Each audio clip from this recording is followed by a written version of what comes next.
ونصلي على رسوله الكريم اما بعد فاعوذ بالله من الشيطان الرجيم بسم الله الرحمن الرحيم ربنا لا تجعلنا فتنة للقوم الظالمين صدق الله العظيم۔ معزز سامعین، گزشتہ ویڈیو میں نے ایک حدیث پاک کا خلاصہ آپ کے سامنے پیش کیا تھا، جس میں نبی پاک صلی اللہ علیہ وسلم نے 4 چیزوں سے پناہ مانگنے کا حکم دیا۔ ان میں سے پہلی چیز کا ذکر ہم نے پچھلی ویڈیو میں کیا تھا۔ آج ہم دوسری چیز اور تیسری چیز کا ذکر کریں گے۔ نبی پاک صلی اللہ علیہ وسلم نے اپنے صحابہ کرام سے فرمایا ہے، میرے پیارے صحابہ، جہنم کے عذاب سے پناہ مانگو۔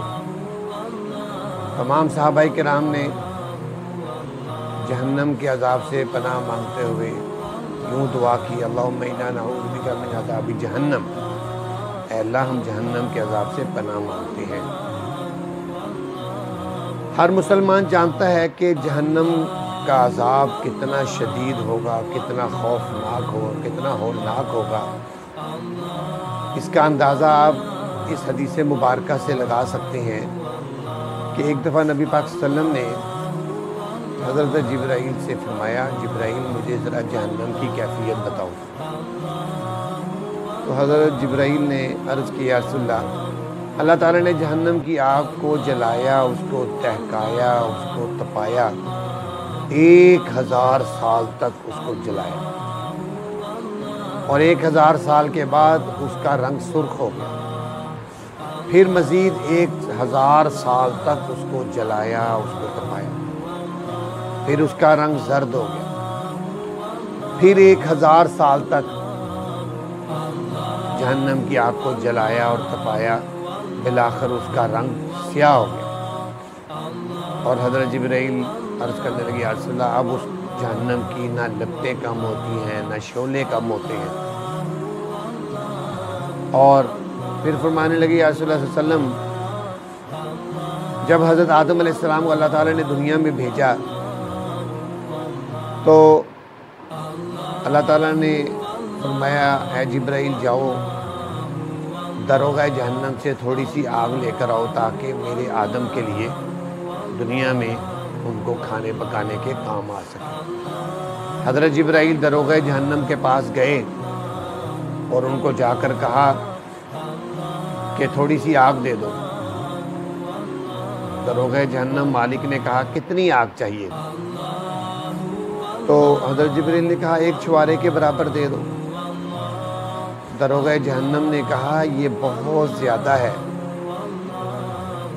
اگر آپ 1 چھوارے کے برابر آگ لے کر جائیں گے، اس سے 7 زمین اور 7 آسمان پگھل جائیں گے۔ تو حضرت جبرائیل کہنے لگے کہ چلو پھر چھوارے کی گٹھلی کے برابر دے دو۔ تو دروغہ جہنم کہنے لگے، یہ بھی زیادہ ہے، اگر آپ اتنی سی آگ بھی لے جائیں گے تو اس سے زمین پر نہ کبھی کوئی سبزہ اگے گا اور نہ بارش کا قطرہ برسے گا۔ تو حضرت جبرائیل واپس اللہ تعالیٰ کے پاس آئے اور آ کر عرض کیا، اللہ کتنی آگ لاؤں؟ اللہ تعالیٰ نے فرمایا، 1 ذرہ لے آؤ، جہنم کی آگ کا 1 ذرہ لے آؤ۔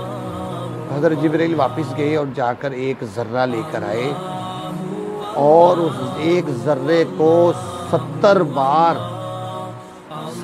بار نہر کے پانی میں غوطہ دیا، ٹھنڈا کیا، اس کو بجھایا، پھر اس 1 ذرے کو دنیا کے سب سے بلند پہاڑ پر رکھا، جس سے وہ پہاڑ پگھل گیا، ریزہ ریزہ ہو گیا، اور اس 1 ذرے کی آگ کی تپش اور حرارت لوہے اور پہاڑوں کے ذروں کے اندر جذب ہو گئی۔ پھر اللہ تعالیٰ نے اس ذرے کو واپس پہنچا دیا، وہ واپس ذرہ چلا گیا جہنم میں، لیکن اس کی جو حرارت تھی، تپش تھی، وہ ان دنیا میں باقی رہی۔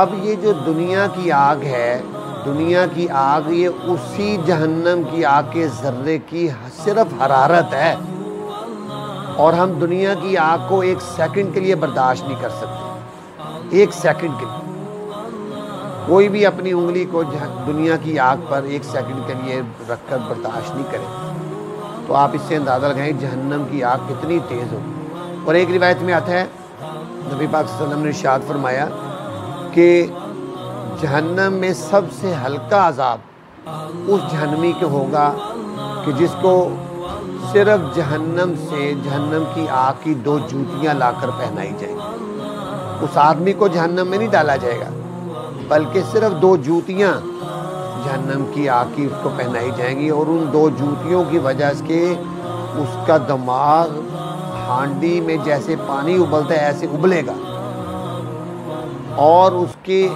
دانت انگاروں کی طرح دہکیں گے، اس کی ہونٹوں سے شعلے نکلیں گے، اور وہ آدمی یہ سمجھے گا کہ مجھے شاید جہنم کا سب سے زیادہ سخت عذاب ہو رہا ہے، حالانکہ سب سے کم عذاب اس کو۔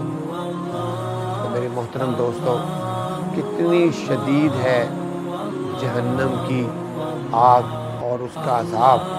اس لیے نبی پاک صلی اللہ علیہ وسلم نے فرمایا، اے میرے پیارے صحابہ، اور ان کے وسیلے سے وساطت سے ساری دنیا کے مسلمانوں کو، قیامت تک آنے والے مسلمانوں کو یہ تلقین کی کہ جہنم کے عذاب سے پناہ مانگو۔ اس کے ساتھ ساتھ جہنم کے عذاب سے بچنے کے لیے ہمیں گناہوں سے بھی بچنا ہوگا، کیونکہ گناہ اگر انسان گناہ کبیرہ کرے اور توبہ نہ کرے اور دنیا سے چلا جائے تو وہ بھی اس کے جہنم میں جانے کا ذریعہ بن جائے گی۔ اس لیے ہمیں اپنی دعاؤں میں یہ دعا بھی شامل کر لینی چاہیے، جب بھی دعا مانگے ساتھ کہ اللہم انی اعوذ بک من عذاب جہنم۔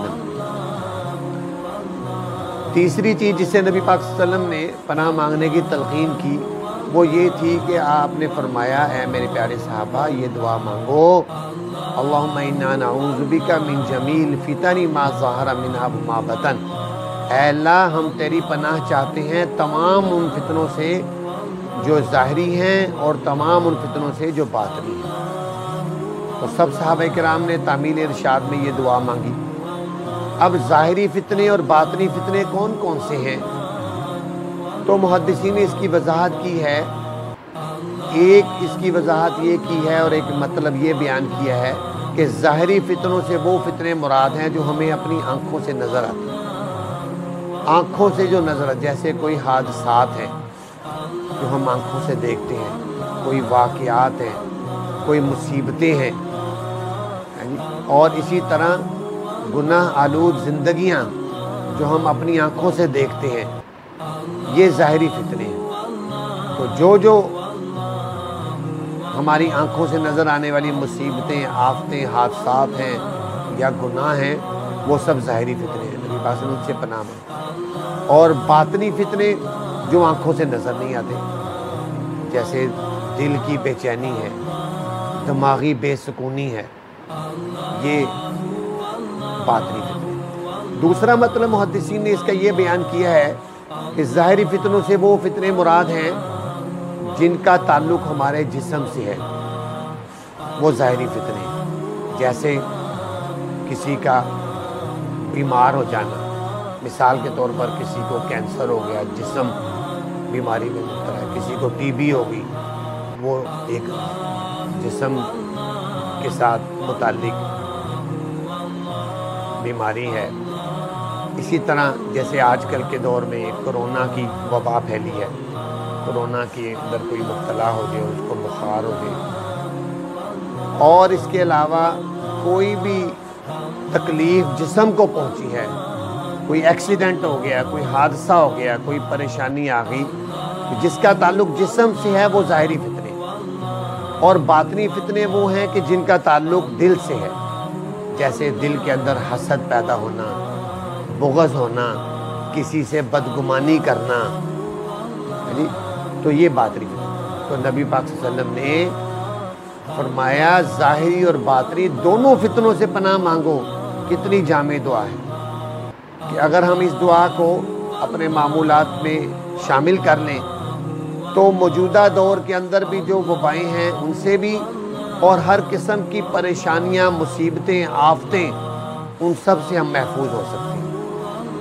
میرے محترم دوستو، میں آپ تمام حضرات سے، چاہے آپ دنیا کے جس خطے میں جس ملک میں بھی ہیں، میں آپ سے درخواست کروں گا، اور یہ نبی پاک صلی اللہ علیہ وسلم کی تلقین ہے کہ اپنی دعاؤں میں یہ شامل کر لیں یہ دعا: اللہم انا نعوذ بکا من جمیل فتن ما ظاہر منہا وما بطن۔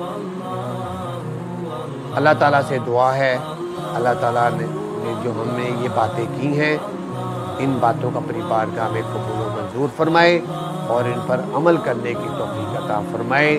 وآخر دعوانا ان الحمد للہ رب العالمین۔